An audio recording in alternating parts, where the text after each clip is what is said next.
Hey guys, Brian Fisher with Edge Fitness, and I hope you're having a great week. It's been a good one here so far, and we got a great holiday coming up for us in just, a couple of days. We got Thanksgiving, and obviously this year, just like so many other things, it's going to look very, very different. Many people are not getting together with loved ones like they might normally do because of the risk and everything going on, the pandemic, not wanting to get sick, not wanting to get other people sick, and it's been a really, really stressful thing. And it's usually a good time we say, hey, pause, reflect, think about what you're thankful for. What do you have that you are grateful for? And you know what? Just because life seems like it might be on pause or it's kind of stopped, things like that, whatever people want to say, it's still a great time to do that. And we need to do that each and every single day. We talk a lot about how important gratitude journaling is and to create a positive mindset as one of our 4 pillars. That's important every single day, but especially right now when so much is going on around us. I think it's a great timing to have a holiday like Thanksgiving, even if you're not getting together with family.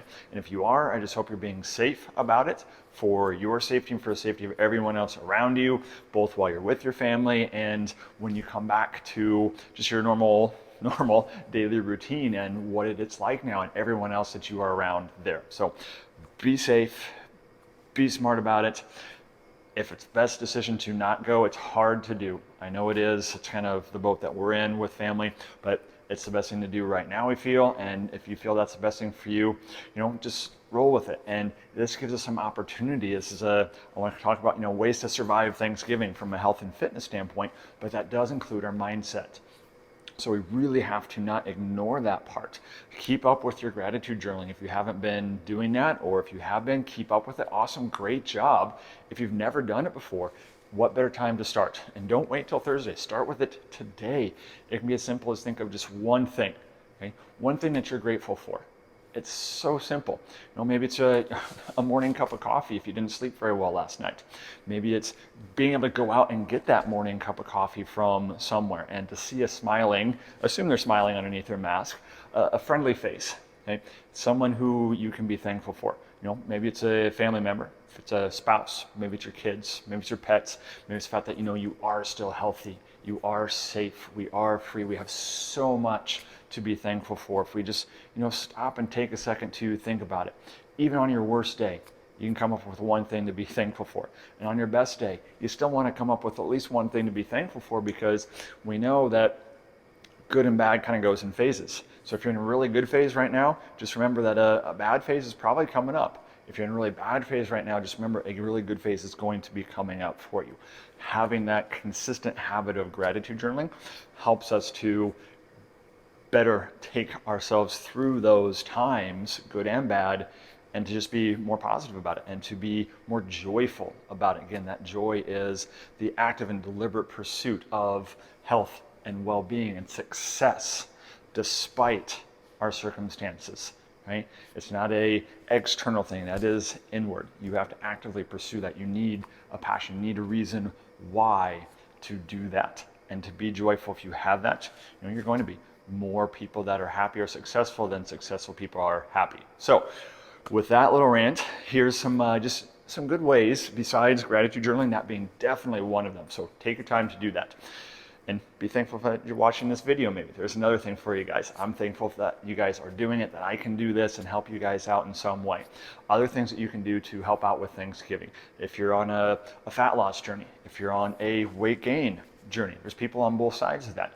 Whatever it is, this can be a very challenging time for people. Obviously, maybe we'll talk about that fat loss for the most part, because definitely, Thanksgiving is centered around a huge, giant meal.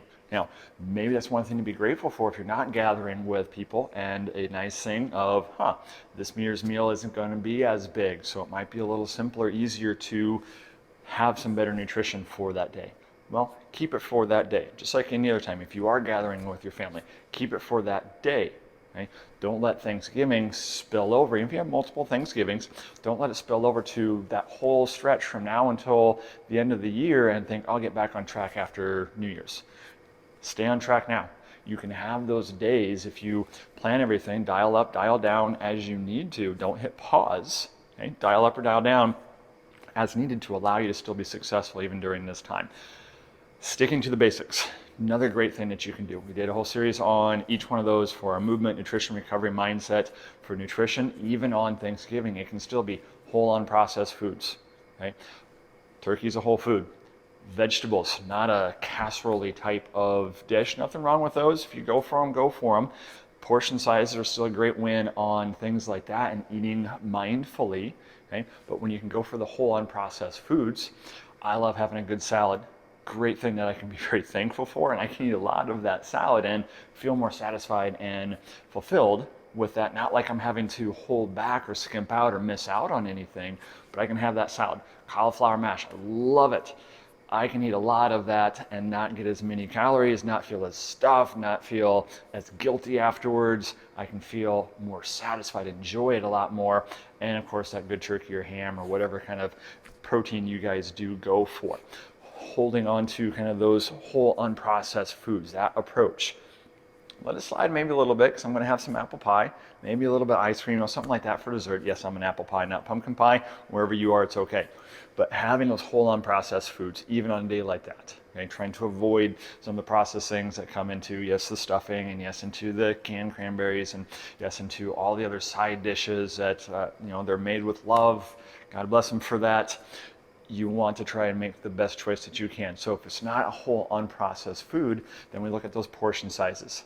Okay? Palm for protein, fist for vegetables. Start with that food hierarchy of those two things first. Meat and vegetables, then some of your nuts and seeds, some of your fats, then some fruit, little starch, no sugar. So you're trying to go in that order even with your portion size. Get the protein in, start with that. Then get some vegetables, the most whole unprocessed vegetables that you can. Maybe this is a great opportunity to try something new. If you're not gathering with family where they've maybe been a little hesitant, resistant to trying some new recipes that, oh, I'd really love to try this, but I know no one will eat it, so I'm not gonna make it. Well, here's an opportunity to try a new, healthier recipe. Maybe, hey, a great spinach salad recipe. Hey, a great cauliflower mash recipe, something like that. Try something new. Start some new family traditions even. This has been a year of doing things in a new and different way. Right? So many people have never done a Zoom meeting before. So here's a great opportunity to try something new from a food standpoint, from a how can we still get together with family and friends even on Thanksgiving? Wow, heard somebody say, actually as my wife suggested, hey, why don't we do some games over Zoom, something like that. Just something crazy, something different, but still a fun way to connect. So hopefully trying a new recipe, trying something new like that for a different family tradition that you might be able to stick with when you can't travel because the weather's bad or somebody's sick for a non-pandemic reason, whatever the case might be. Having those new things, and it's fun to try something new, helps with that positive mindset again. And get the whole family involved in a gratitude activity. That can be done over Zoom, obviously, and be thankful that you can do that. And be thankful that by not going, they're going to stay healthy. There's so many different things that we can give thanks for. That's what Thanksgiving is for. So from that nutritional standpoint, we can be thankful we still have those basics to stick to. Whole unprocessed foods, portion sizing. You can take multiple portions of it as long as they're not so huge and heaping, and eat mindfully. Enjoy the people that you're with. Enjoy being on Zoom even with them, or the people that you are gathered with. If you're doing it safely, enjoy those moments. Focus on that more than the food. Eat mindfully, and then you're probably going to be like, that was really great. I didn't eat as much, but I felt really satisfied. I felt comfortable afterwards, so I can enjoy the rest of the day, stay active. There's another great tip to help survive Thanksgiving any time of life, whether it's a pandemic time or not. Stay active that day. If it's nice out, go for a walk. Get to the gym first, not to pay a penance or to make room for anything with your meal, but just to stay active. If you take today off because you've planned it, you've dialed down, awesome. Great. If it's fitting into your routine, that's a great thing to do. Encourage people to, hey, if you know you're going to be traveling, you know you're not going to have time, or you just don't want to go to the gym that day, you want to take the time off, go for it by making an active, deliberate choice. And here's maybe another opportunity if you usually don't get to go to the gym on Thanksgiving because you've traveled somewhere and all this and that. There's an opportunity that you could go to the gym, or you could still do something at home. You have those opportunities to do things, again, just a little differently this year. And this is one Thanksgiving. This is not every Thanksgiving for the rest of our lives, hopefully. I can't predict the future, but I'm pretty certain we'll be able to gather in Thanksgivings down the road. So be thankful for that as well. So hopefully those are a number of great tips for you guys to help you. There's another one, helping others within this. If you can't gather, maybe you can safely bring somebody else over who also can't gather with their family. If you feel that it's safe, another awesome way to reach out to someone. So many ways to do that. We could keep going on and on about this. I'd love to hear your guys' comments as well, either on Facebook or down below here on YouTube.